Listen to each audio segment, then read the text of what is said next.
मोदी की dinner party से China भड़का, मोदी की इज्जत से डर गए जिनपिंग। अगले महीने शी जिनपिंग नहीं जाएंगे ब्राजील, जिनपिंग की जगह चाइना अपने प्रधानमंत्री को भेजेगा।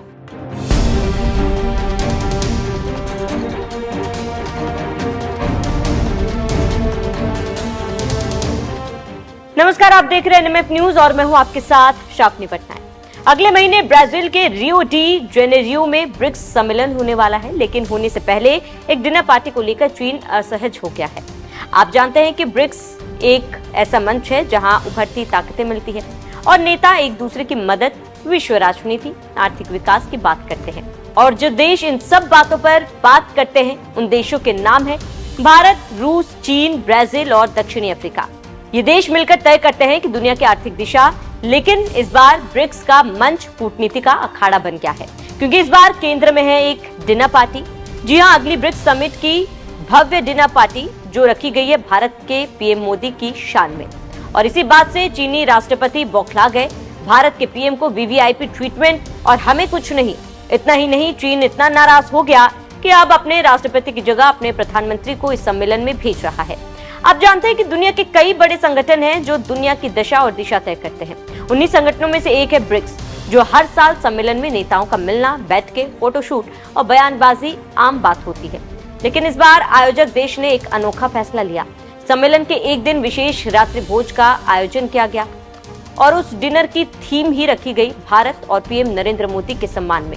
मोदी के लिए बनाए गए इस वीवीआईपी डिनर सेगमेंट में उनकी पसंद के भारतीय व्यंजन, भारतीय संगीत और यहाँ तक की सांस्कृतिक प्रस्तुतियां भी रखी जा रही है। इस डिनर के आयोजन ब्रिक्स आयोजकों और भारत के बीच सहमति से तय किया गया। कहा जा रहा है कि इस डिनर पार्टी का संदेश दुनिया को एक सकारात्मक संदेश देने के मकसद से किया गया। लेकिन यही बात चीन को नागवारा गुजरी है, क्योंकि इस बार ना तो शी जिनपिंग को कोई विशेष तवज्जो मिली है, ना ही उनकी सुपर पावर इमेज को वो स्पॉटलाइट तो उन्हें पसंद है। बस इसी बात से चीन अपने राष्ट्रपति को भेजने से इनकार कर दिया है, जिसको लेकर हंगामा बरपा है। ये पूरी कहानी सामने तब आई जब साउथ चाइना पोस्ट ने खबर छापी। रिपोर्ट की माने तो चीनी विदेश मंत्रालय और राष्ट्रपति कार्यालय इस बात से इतना खफा है कि सम्मेलन में आने से इनकार कर दिया। नाराजगी का कारण यह है कि इस बार सम्मेलन में भारत को और खास तौर पर मोदी को वीवीआईपी ट्रीटमेंट दिया जा रहा है। रिपोर्ट कहती है कि चीन ने इस कदम को राजनयिक असंतुलन और ब्रिक्स की मूल भावना के खिलाफ बताया है। इसी के चलते अब शी जिनपिंग खुद इस सम्मेलन में नहीं आ रहे। उनकी जगह चीन के प्रधानमंत्री ली क्यांग को भेजा गया। आप सोच सकते हैं कि क्या सिर्फ एक डिनर पार्टी से इतना बड़ा विवाद हो सकता है? तो जवाब है हाँ, क्योंकि ये सिर्फ खाने की मेज नहीं, प्रतिष्ठा की जंग है। चीन हमेशा खुद को ब्रिक्स का ड्राइविंग फोर्स मानता है। शी जिनपिंग को खुद एक ऐसे नेता के रूप में देखा जाता है जो ब्रिक्स और एससीओ जैसे मंचों पर अपने प्रभाव से बाकी देशों पर दबाव बनाते हैं। लेकिन इस बार माहौल बदला है। भारत की आर्थिक ताकत, कूटनीतिक संतुलन और वैश्विक साख अब ब्रिक्स के भीतर एक नई धुरी बना रही है। और यही बात चीन को चुभ रही है, क्योंकि उसे लग रहा है कि अब नेतृत्व की लाठी भारत की ओर खिसक रही है। आप जानते हैं कि किसी अंतर्राष्ट्रीय मंच पर किसी प्रमुख राष्ट्राध्यक्ष का ना जाना अपने आप में एक राजनयिक संकेत है, विशेषकर जब बात चीन जैसे महाताकतवर देश की हो और अनुपस्थिति की वजह कोई स्वास्थ्य या सुरक्षा नहीं, बल्कि राजनयिक नाराजगी हो। कुछ विदेशी मामलों के जानकार तो इसे चीन द्वारा भारत के उभार को ना स्वीकारने की मानसिकता भी मान रहे हैं। आप जानते हैं कि 2024 में भारत G20 की अध्यक्षता कर चुका है। रूस, अमेरिका, यूरोप सबके साथ भारत के रिश्ते संतुलन में है। साल 2023-24 में भारत सबसे तेजी से बढ़ती अर्थव्यवस्था रहा है। Digital power, defence production, technology और डिप्लोमेसी, हर फ्रंट पर भारत की मौजूदगी बढ़ रही है।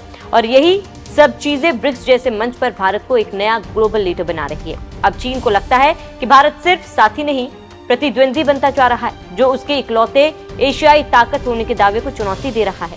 आप तो जानते ही होंगे कि विदेश नीति कपड़े, चश्मा, टाई, हाथ मिलाने, गले मिलाने, हंसने बैठने को लेकर भी विश्लेषण होता है और उसी से विश्लेषक विश्लेषण करते हैं और बताते हैं कि किस देश के साथ कैसा रिश्ता है। बात खाने की हो तो मामला आम लगता है, लेकिन राजनयिक डिनर का मतलब सिर्फ खाना नहीं होता। वो होता है पॉलिटिकल थिएटर। मेजबान देश किसे कहां बैठना है, कौन पहले आया और कौन बाद में, किसे किस डिश में क्या परोसा गया। ये सब छोटे छोटे इशारे होते हैं जो किसी भी देश के लिए सम्मान या अपमान का संकेत बन जाता है। और जब इस डिनर को किसी एक नेता के नाम किया जाए तो वह नेता मंच पर संपर्क केंद्र बन जाता है। यही वजह है कि चीन को इस बात की चुभन हो रही है कि मोदी को वह स्पॉटलाइट क्यों मिल रही है जो पहले सालों तक सिर्फ बीजिंग के हिस्से आती थी। अब देखना होगा होता क्या है, लेकिन अब कंफर्म है कि मोदी को डिनर पार्टी मिल रही है, शी नहीं जाएंगे।